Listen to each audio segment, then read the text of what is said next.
Hello, my name is Maisie and welcome to my garden. Today I wanted to share an activity with you that is always a big hit, bug hunting.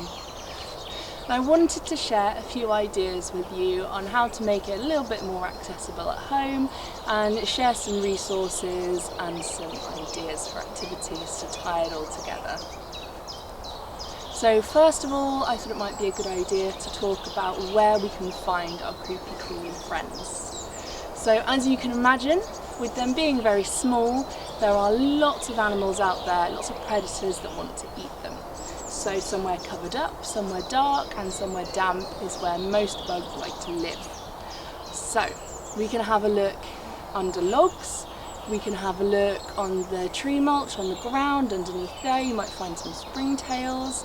If you have a look in tree trunks, all the nooks and crannies in there, you'll find some spiders and lots of other insects. And on the tree leaves as well, because especially at the moment, the leaves are nice and fresh, and all the aphids and all the little tiny caterpillars out there are loving them at the moment, so have a look there. The next thing is equipment and ID sheets and books. There are loads out there. Okay, I'll put some in the description below. The RSPB has a little beginner's ID book for bugs and creatures. The National Trust does a beginner's explorer pack. So that contains a pot with a microscope on the top so you can look at the little beasties close up, and lots of other things to help you with that. Or the Woodland Trust also does a little booklet of ID things, but they also have a great website that's designed for schools but is accessible to everybody. And so they've got loads and loads and loads of printouts that you can use. And I'll put them in the description below if you don't want to go out and buy a book. So yeah, look out for that. Or if you want to use what is at home, you can use just a clear plastic pot, a takeaway box and a paintbrush.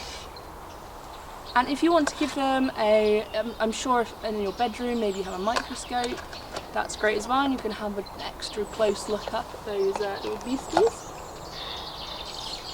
And if you want to go rummaging around in the mud, a spade might be good, or just your hands. I've already been out and I'm a little muddy. So, let's go and have a look together. So I've just been having a little rummage around in my herb garden and I've found a little worm. Go. I'm going to scoop up underneath the earth.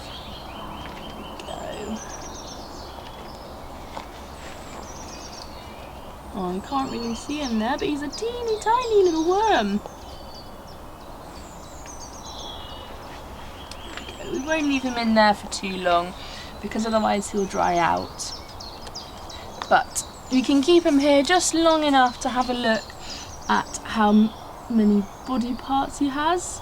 Once we've found our little creatures, we can start thinking about all the different parts of them. Have they got wings? Have they got legs? Can you see their eyes?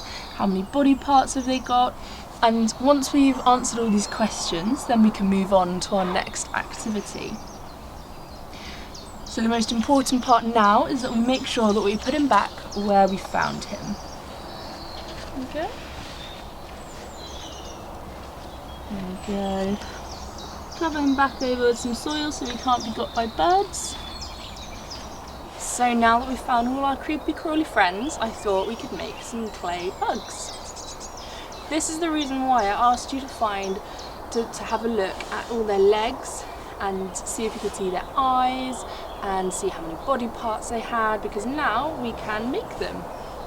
So I've gone out and I've found some sticks and some stones, and I might even pick some leaves if they had wings, but we only pick a couple because we need to leave them there for the bugs and the animals to eat. Okay, but since I found a little worm, I've made my little wiggly worm here, and I'm going to use a stick to make some little lines on him because he had lots and lots of little lines all over his body. There we go. And so earlier I saw a little bee, so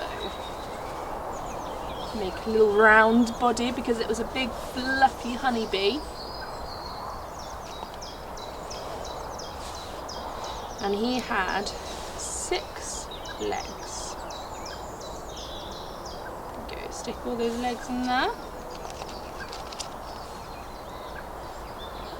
They might be uneven legs. Oh dear. I'm just doing mine quickly. I'm sure yours will be much better than mine. Whoop. There we go. And my bumblebee had 2 wings. There we go. Pick a little dandelion leaf there.